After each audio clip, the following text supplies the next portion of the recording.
Hola chicos, hoy nos toca volver a la historia acá de Argentina.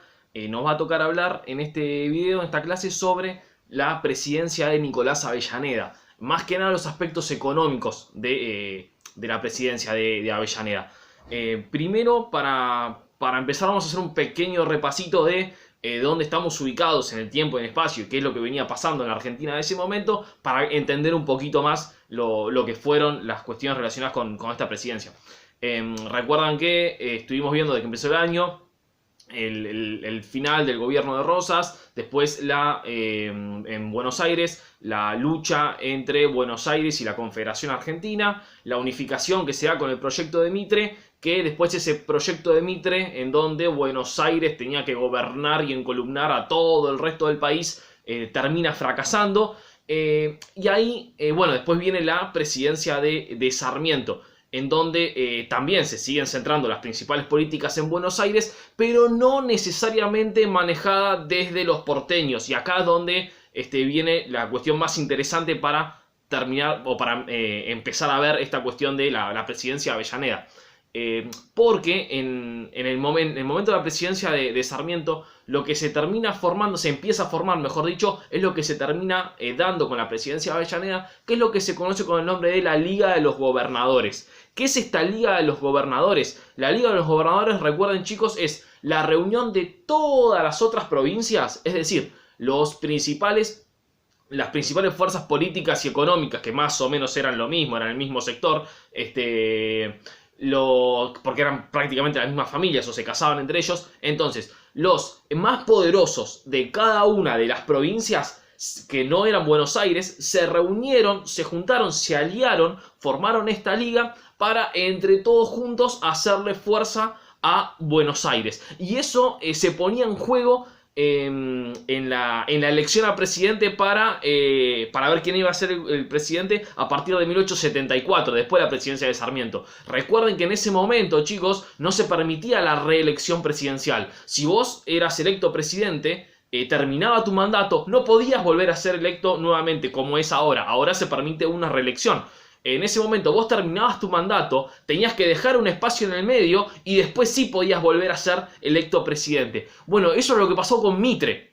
¿Qué pasó? Mitre fue presidente a partir del 62, después no podía volver a ser presidente, por eso fue presidente Sarmiento, y después cuando llegaban las elecciones para la presidencia del 74, se presenta Mitre por un lado. Entonces se presenta Mitre representando a los porteños, y por el otro lado se presenta Nicolás Avellaneda, un tucumano, representando a esta Liga de Gobernadores, a la Liga de Gobernadores, es decir, a todo el interior reunido en contra de Buenos Aires. Pero no solamente en contra de Buenos Aires, sino también se alía el Partido Autonomista, que era el partido que estaba en contra de Mitre. Esto igual lo vamos a ver mejor más adelante cuando veamos la presidencia de Roca, que ahí es donde se termina formando el PAN, el Partido Autonomista Nacional. Pero repito, esto lo vamos a ver más adelante. Entonces, vamos con bien el contenido propio de este video, de esta clase.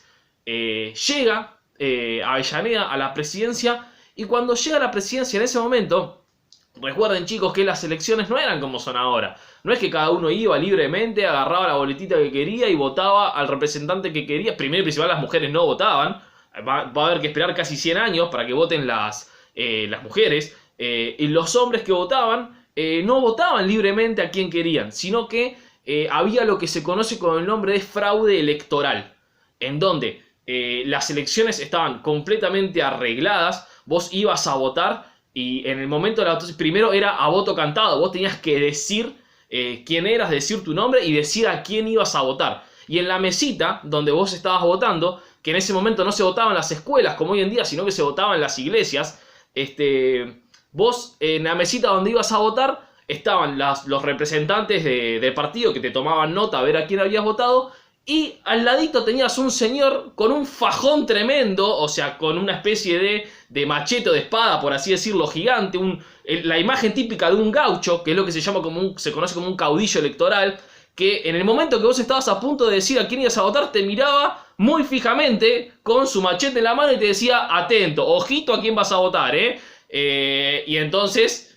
Obviamente, si no terminabas votando al que decía el señor ese con el fajón tremendo, ibas a tener un problemita bastante importante. Así todo, si eras demasiado guapo y terminabas votando a quien vos querías, por más que te vayas en contra del fajón, el tipo que anotaba con la lapicera terminaba anotando al que vos querías. Por ejemplo, vamos a suponer que estaban, por decir cualquier nombre, el candidato A y el candidato B. Entonces yo voy muy contento a querer votar al candidato A. Entonces cuando me preguntan, señor, ¿usted a quién vota? Al candidato A. Perfecto, el señor votó al candidato B. No, perdón, pero yo dije que voté al candidato A. No, mire, acá en el registro está anotado que usted votó al candidato B. Caballero, se puede ir a su casa si quiere. ¿Qué hago? Si tiene algún problema lo discute con el señor del fajón gigante. No, quédese tranquilo, buen hombre, me voy a mi casa. Así no quiero tener ningún problema con este muchacho. Entonces, bueno, las elecciones eran de esa manera. ¿Qué era la cuestión? Que las elecciones estaban arregladas, pero los dos partidos intentaban arreglar las elecciones. Había fraude por los dos lados. Estaba como normalizado y naturalizado el fraude electoral. Esto igual lo vamos a terminar de ver mejor más adelante. Entonces, ¿cuál era la cuestión? Siempre el que perdía las elecciones, se quejaba y decía, ah, no, yo perdí porque hubo fraude.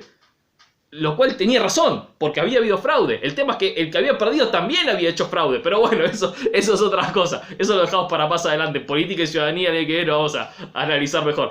Entonces, ¿qué fue lo que pasó? Cuando terminó la elección, terminó ganando Avellaneda. Terminó ganando la Liga de los Gobernadores. Entonces Mitre, muy enojado, muy fastidiado porque había perdido la elección, llama a un levantamiento armado, llama a una revolución en nombre de la libertad, en nombre de la democracia, en nombre de todo, habiendo hecho fraude también, pero en nombre de la libertad, en nombre de la democracia, en nombre del nacionalismo, en nombre de todo, llama a una revolución. Se levanta un grupo de personas en contra de este fraude electoral que también había hecho Avellaneda, que lo habían hecho los dos, pero esa revolución termina fracasando. El gobierno nacional termina sofocando esa revolución y a Mitre lo ponen preso. A Mitre, o sea, el expresidente de la Argentina, es más, hoy que se habla de la reforma judicial, el presidente que empezó a formar las bases, que forjó el poder judicial nacional, que fue Mitre, termina incitando a una revolución y termina quedando preso el expresidente de la nación, con un estadio en la cárcel no normal, en un estadio con todas las comodidades. Es más, es en un momento en donde Mitre, cuando queda preso, empieza a escribir un montón, porque tenía toda su biblioteca a disposición, tenía todas las comodidades que quería, y bueno, pero así todo, el tipo quedó preso, por más que sea un expresidente, quedó preso por haber hecho una revolución, o haber intentado una rebelión, mejor dicho. Entonces, bueno, queda preso Mitre durante un periodo de tiempo y llega a la presidencia Nicolás Avellaneda. Cuando llega a la presidencia, estamos hablando del año 1874, se choca con algo que fue completamente nuevo para todo el mundo. Fíjense, algo bastante parecido a lo que estamos viendo hoy en día. Con un problema económico tremendo, abismal, que fue la crisis de 1873, que ya la estudiamos previamente. Esta crisis fue la primer crisis mundial, fue la primer crisis en donde dio vuelta completamente, o puso justamente en jaque a todo el sistema capitalista mundial, todo este nuevo sistema de la División Internacional del Trabajo y todo esto que estuvimos estudiando sobre los imperialismos europeos en la primera mitad del año. La crisis de 1873 puso... recuerda esta crisis de sobreproducción que puso en jaque absolutamente todo esto. ¿Qué era lo que había pasado? La cuestión era la siguiente. Argentina, recuerdan, venía de la guerra del Paraguay, venía de la guerra de la Triple Alianza. Y para poder soportar esa guerra, para poder invertir todo un montón de dinero para llevar adelante esa guerra, había pedido un montón de préstamos, principalmente a Inglaterra o a bancos ingleses. Entonces había pedido un montón de préstamos para tener que pagar las armas, para tener que pagar las provisiones, la logística, un montón de cuestiones. Las guerras son carísimas, chicos, las guerras son carísimas. Entonces toda esa plata que había pedido Argentina, fíjense, problema de deuda, algo bastante parecido a lo que estamos teniendo ahora. No importa cuándo vean este video, va a ser bastante parecido a lo que estamos viendo ahora. Ese problema de deuda, Argentina la tenía que pagar. ¿Se entiende? La tenía que pagar. Y en medio de una crisis mundial, presten atención a esto, lo que empiezan a hacer los acreedores, empiezan a exigir a que todas esas personas, todos esos países que tenían deudas, les empiezan a exigir que los paguen. Flaco, pagame lo que me debes. No, pará, aguantame, yo un añito más y yo exporto un montón de trigo y te pago. No, flaco, yo necesito la plata ahora. Me tenés que pagar ya, ahora ya. Todo el mundo empieza a pedir la plata al mismo tiempo. Entonces Argentina no tenía plata para devolver todo lo que había pedido prestado al mismo tiempo. Entonces sale el presidente, Avellaneda, al año siguiente, a explicar en un discurso que Argentina va a honrar sus deudas, que Argentina va a pagar, y es más, plantea que Argentina, y esto es una frase que queda para la historia de este país, plantea que Argentina va a pagar con el hambre y la sangre de los argentinos, que si es necesario que todos los argentinos, o la gran mayoría, se mueran de hambre para que Argentina tenga que honrar sus deudas, que tenga que pagar sus deudas, lo va a hacer. Y de hecho lo hizo. De hecho lo hizo. La cuestión era la siguiente: ¿por qué tomó esta medida el presidente Avellaneda en ese momento? Tomó esta medida pensándolo en un aspecto de lo que se llama macroeconómico, de la economía más grande. ¿Cuál era la hipótesis de Avellaneda? Decía, mirá, flaco, si yo no pago las deudas que tengo ahora, después nadie me va a prestar más dinero. Y si nadie me presta más dinero, yo no puedo construir más ferrocarriles que me van a permitir exportar más. Si nadie me presta más dinero, yo no puedo mejorar, arreglar mi puerto para poder exportar más y tener más dinero. Yo necesito ese dinero de los préstamos para invertirlo, para que mi país pueda producir más dinero todavía. Entonces, si yo corto lo que se llama cortar el chorro, si yo corto el chorro de inversiones, si a mí me dejan de prestar dinero, yo ya no tengo plata para poder hacer nada. Yo tengo que pagar esas deudas como sea. Como sea necesario, yo las tengo que pagar. Y si las tengo que pagar, repito, decía Avellaneda, si las tengo que pagar con el hambre y la sangre de los argentinos, las vamos a pagar con el hambre y la sangre de los argentinos para que después me puedan volver a prestar más plata y después poder estar mucho mejor.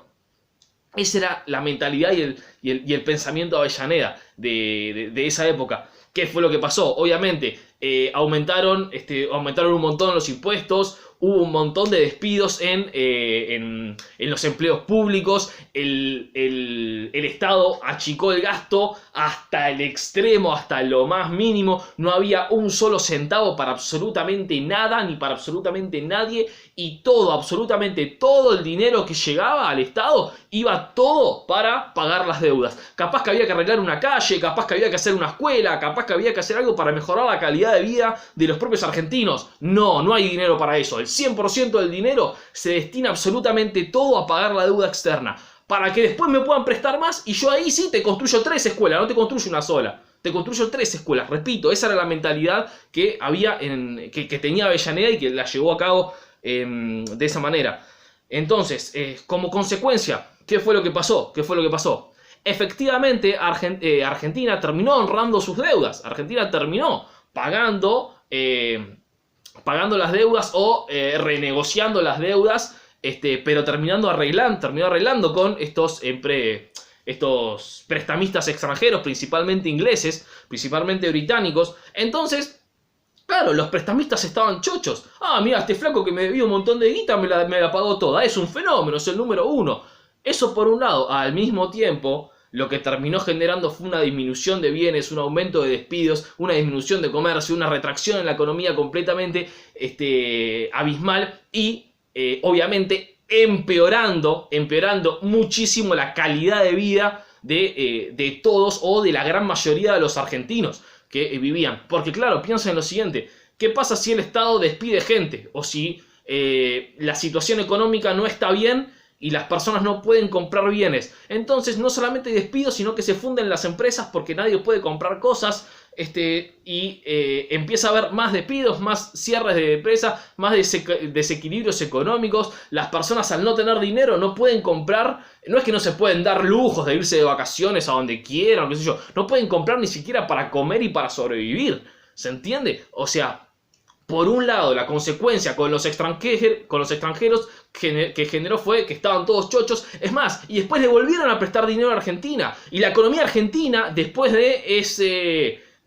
pagar con el hambre y la sangre de los argentinos, como dice Avellaneda, volvió a repuntar. Ya lo vamos a ver en el modelo agroexportador de 1880. Pero mientras tanto, todos esos años, o todo ese periodo de tiempo en el que se estuvo pagando esa deuda extranjera, al mismo tiempo la calidad de vida y el bienestar de todos los argentinos, o repito, de la inmensa mayoría de los argentinos, principalmente clases medias y clases bajas, se vino completamente para abajo. En otro audio o en otro video vamos a analizar otra cuestión importantísima de la presidencia de Avellaneda, como fue la llamada o la mal llamada conquista del desierto de la Patagonia Argentina.